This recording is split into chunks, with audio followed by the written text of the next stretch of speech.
Hi guys, welcome to my YouTube channel polls point. और आज हम डिस्कस करने वाले हैं अबाउट द डिजीज़ मीज़ल्स।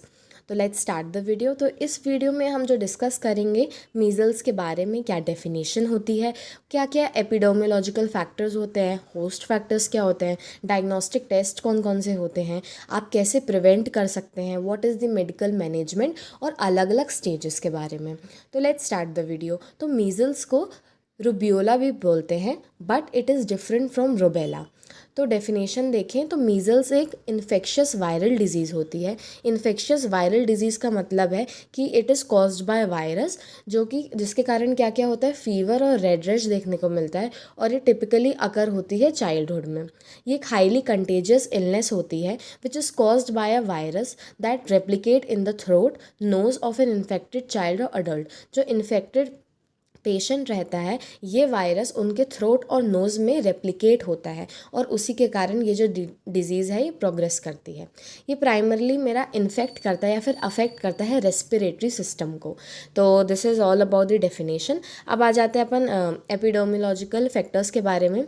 तो एजेंट की अगर बात करें तो measles is caused bye infection with a virus for paramyxo virus family. ये इस फैमिली को बिलोंग करता है। इसी का आरएनए वायरस से जो मीज़ल्स होता है वो कॉज होता है। सोर्स ऑफ इन्फेक्शन, तो यूजुअली सोर्स ऑफ इन्फेक्शन का जो सोर्स होता है वो इन्फेक्टेड पर्सन ही होता है कि इन्फेक्टेड पर्सन से दूसरे इन्फेक्टेड पर्सन को ये हो सकता है। पीरियड ऑफ कम्युनिकेबिलिटी की बात करें तो that is 4 to 5 days before and 5 days after the appearance of rash.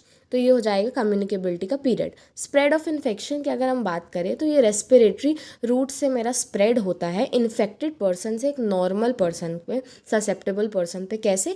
Droplet Nucleya, जब भी कोई इन्फेक्टेड पर्सन के ड्रॉपलेट न्यूक्लिया जब वो स्नीज करता है, वीज करता है, तो वहाँ से ड्रॉपलेट न्यूक्लिया के फॉर्म पर जो एक नॉर्मल पर्सन है इन्फेक्टेड पर्सन से वो उसको ट्रांसफ़र हो जाता है और इसके कारण जो इन्फेक्शन है वो स्प्रेड होता है।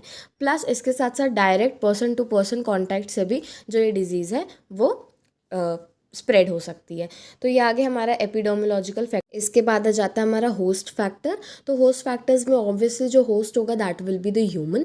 एज की अगर बात करें तो ये एज में अगर हम बात करें तो ये इन्फेंसी और चाइल्डहुड में हमें देखने को मिलता है और इसकी जो पर्टिकुलर एज होती है दैट इज़ 6 months और 3 years के बीच में हमें देखने को मिलता है। बहुत सारी डेवलपिंग कंट्रीज़ में ये जो प्रॉब्लम है 5 years के अबव चिल्ड्रन में भी देखने को मिलती है।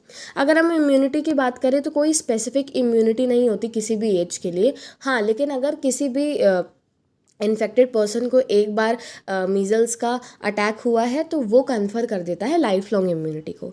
फिर न्यूट्रिशन की अगर हम बात करें तो न्यूट्रिशन में हमें देखने को मिलता है कि जो इंडिविजुअल, जो चिल्ड्रन माल नरिश्ड है, उन लोगों में जो इसकी कॉम्प्लेक्सिटी है वो काफ़ी ज़्यादा होती है। प्लस यहाँ पे काफ़ी सीवियर मीज़ल्स देखने को हमें मिलता है।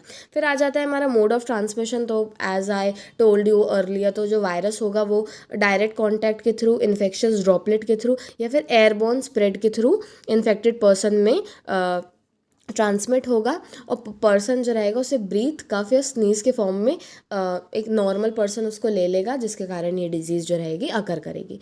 इंक्यूबेशन पीरियड की बात करें तो इट इज़ 10 से 14 days का इंक्यूबेशन। ओके, तो अब आ जाता है हमारे क्लिनिकल मैनिफेस्टेशन के बारे में डील करते हैं। तो देखिए, जो मीज़ल्स होते हैं ना उसके 3 स्टेज होते हैं। तो सबसे पहला स्टेज क्या होता है? प्रोड्रोमल स्टेज होता है। तो ये कब बिगिन होता है? इन्फेक्शन के 10 days आफ्टर से लेके अप टू 14 days तक लास्ट करता है। और इसमें हमें क्या क्या देखने को मिलता है? Fever, coryza with sneezing and nasal discharge, यानी कि स्नीजिंग होगी, नेजल डिस्चार्ज देखने को मिलेगा, कफ देखने को मिलेगा, रेडनेस ऑफ द आईज होगी यानी कि कंजक्टिवाइटिस, लैक्रिमेशन और ओफन फोटोफोबिया भी हो सकता है यानी कि लाइट से सेंसिटिविटी भी हो सकती है। और इसका एक बहुत ही इंपॉर्टेंट पॉइंट है, this is very important, that is Koplik spot. तो कॉप्लिक स्पॉट जो रहता है वो अपीयर हो जाता है कहाँ पर? बकल म्यूकोसा में, opposite to the first and second lower molars. और ये स्मॉल होते हैं, ब्लूइश वाइट होते हैं स्पॉट्स, रेड बेस पे, smaller than head of the pin. मैं भी नेक्स्ट आपको फ़ोटो पर दिखाती हूँ कि ये दिखने में कैसे होते हैं। तो प्रो नॉर्मल फेज़ में क्या होता है? ये वायरस जो रहता है ये कहाँ पर प्रेजेंट होता है, हमारे टीयर्स में, नेज़ल थ्रोट के सेक्रेशन में, यूरिन में और ब्लड में। फिर आ जाता है हमारा इरप्टिव स्टेज। तो इरप्टिव स्टेज में क्या होता है कि ये फेज में characterize by typical dusky red macular और maculo papular rash which begins behind the ears and spread rapidly in few hours over the face and neck. यानी कि इसमें क्या होता है, इसमें एक रेड मैक्यूलर रैश टाइप का फॉर्म हो जाता है, जो कहाँ से स्टार्ट करता है, कानों के पीछे से बिहाइंड द ईयर से, फिर ये आगे आता है फेस पे, नेक पे, और फिर क्या होता है ये लोअर एक्सट्रीमिटीज़ तक हमारा पहुँच जाता है।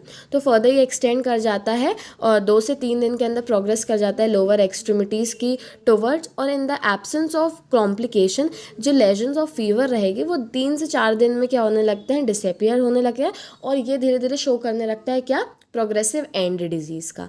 ओके, तो ये देखिए ये है हमारी बकल मिकोजा। तो आप देख पा रहे होगे यहाँ पर ये जो वाइट कलर के स्पॉट्स हैं इन्हीं को हम बोलते हैं कॉप्लिक स्पॉट, और ऐसे टाइप के रैश फॉर्म होने लगते हैं फेस में, नेक पे, और ये लोअर एक्सट्रीमिटीज़ तक हमारे स्प्रेड होने लगते हैं। ओके, फिर आज ये जो रैश होते हैं ना जो हो गए हैं हमारे इरप्टिव स्टेज में, तो ये फेड होते हैं टाइम के साथ, जब जब प्रॉब्लम है वो ठीक होने लगती है।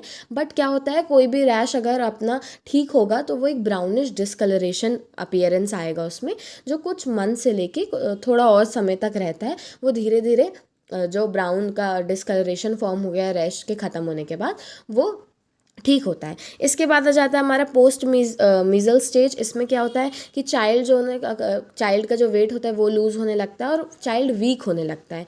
Failure to recover may lead to other chronic illness. अगर जो इंडिविजुअल है वो नहीं हील हो पाया, नहीं ठीक हो पाया, तो क्रोनिक इलनेस भी प्रोग्रेस हो सकती है, और बहुत सारे इन्फेक्शन के लिए जो पेशेंट है वो ससेप्टेबल हो सकता है, जैसे कि ग्रोथ रिटार्डेशन देखने को मिल सकता है, सीवियर डायरिया हो सकता है, रीएक्टिवेशन ऑफ टीबी भी हो सकता है। तो ये हमारी हो गई stages, that is 3 stages, prodromal, eruptive और पोस्ट मीजल्स। अब आ जाते हैं हम डायग्नोस्टिक इवैल्यूएशन में। तो डायग्नोस्टिक इवैल्यूएशन में अगर देखें तो पहला आ जाता है क्लिनिकल सिम्टम। तो इनिशियली अगर किसी भी बच्चे को प्रॉब्लम है तो इनिशियल डायग्नोसिस रिलाई करता है किस पे, टिपिकल मीजल सिम्टम्स हम देखेंगे, जैसे कि fever, cough, runny nose, characteristic red rash usually appear on the face and spread down to the body, that is called as a Koplik spot, जो मैंने अभी आपको पिक्चर दिखाया। तो यही एक बहुत बड़ा इंडिकेटर है कि उसको प्रॉब्लम है। और कॉप्लिक स्पॉट के साथ साथ अदर प्रॉब्लम क्या क्या हो जाएंगी, यही फीवर, कफ, रनी नोज, है ना। फिर सेकंड आ जाता है स्वैप कल्चर। नेजोफेरिंग्स के स्वैप का कल्चर करते हैं तो उससे पता चल जाता है। फिर कुछ सीरोलॉजिकल टेस्ट परफॉर्म करते हैं जिसको अपन बोलते हैं मीजल्स IgM एंटीबॉडी टेस्ट, यानी कि ये एक ऐसा ब्लड टेस्ट होता है जो डिटेक्ट करता है प्रेजेंस ऑफ स्पेसिफिक एंटीबॉडी जो रिस्पॉन्स में प्रोड्यूस हो रही है किसके, मीजल्स वायरस के। तो अगर एक पॉजिटिव IgM टेस्ट आया है ब्लड टेस्ट में, तो इसका मतलब है कि जो इन्फेक्शन है वो रिसेंट है, यानी कि उस चिल्ड्रन को क्या है, मीजल्स की प्रॉब्लम है। इसके अलावा आ जाता है हमारा मीजल्स RNA टेस्ट PCR। तो इसमें थ्रोट स्वैब या फिर यूरिन सैंपल को कलेक्ट करते हैं और इसमें जेनेटिक मटेरियल RNA का देखने हम मतलब फाइंड करते हैं, किसके, RNA वायरस का, मीजल्स के वायरस का। तो ऑब्वियसली अगर वहाँ पर प्रेजेंट होगा तो the patient is infected with measles. Complication की बात करें तो कॉम्प्लिकेशन में हमें देखने को मिलेगा कि कॉम्प्लिकेशन क्या होते हैं मीजल्स के। सबसे पहला कि रेस्पिरेटरी इन्फेक्शन देखने को मिलेगा। अगर मीजल्स की प्रॉब्लम होती है तो ये इफेक्ट भी करता है किसको, रेस्पिरेटरी सिस्टम को, और इसके कॉम्प्लिकेशंस भी क्या होते हैं, रेस्पिरेटरी के पाथ के, जैसे कि लेरेंजाइटिस हो गया, ब्रोंकाइटिस हो गया। फिर ईयर इन्फेक्शंस देखने को मिलते हैं जैसे कि ओटाइटिस मीडिया हो गया।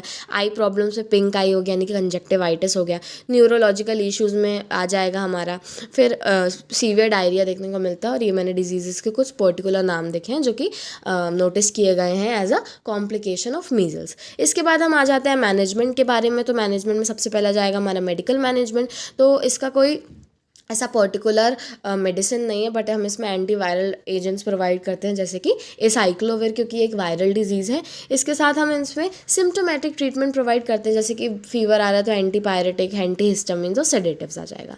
इसमें जो मेन पॉइंट्स ध्यान रखने की होती है, दैट इज़ नंबर 1 कि पेशेंट को स्ट्रिक्टली आइसोलेट करना पड़ेगा, क्योंकि ये क्या है, एक हाईली कंटेजियस डिजीज़ है। पर्सन टू पर्सन के डायरेक्ट कॉन्टैक्ट से ड्रॉपलेट न्यूक्लियाई के कारण ये क्या हो सकती है, फैल सकती है। इसलिए स्ट्रिक्ट आइसोलेशन बहुत ही इंपॉर्टेंट रोल प्ले करता है। फिर इनकरेज करना पेशेंट को कि वो प्लेंटी ऑफ रेस्ट लें और ड्रिंक जो हाइड्रेटेड रहें, ज़्यादा से ज़्यादा ड्रिंक का कंजम्पशन करें। फिर जिन पेशेंट को फोटोफोबिया यानी सेंसिटिविटी ऑफ लाइट की प्रॉब्लम हो रही है तो उन्हें डार्क रूम प्रोवाइड करें। और जब भी मीजल्स होता है तो विटामिन ए का सप्लीमेंट स्टार्ट कर देते हैं, तो ये जो सीवियरिटी है मीजल्स की उसको रिड्यूस करता है। तो ये आ गया हमारा कुछ मैंने। अब आ जाता है प्रिवेंशन के बारे में। तो सबसे अच्छा प्रिवेंशन यही है क्या, वैक्सीनेशन, जो कि बहुत ही ज़्यादा हाईली इफ़ेक्टिव रहती है। इस वैक्सीन का नाम होता है MMR वैक्सीन।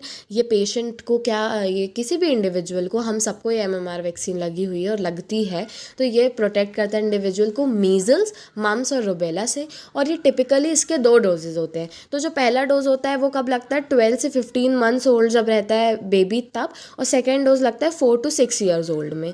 और ये लॉन्ग लास्टिंग इम्यूनिटी प्रोवाइड करता है मेरे इंडिविजुअल को।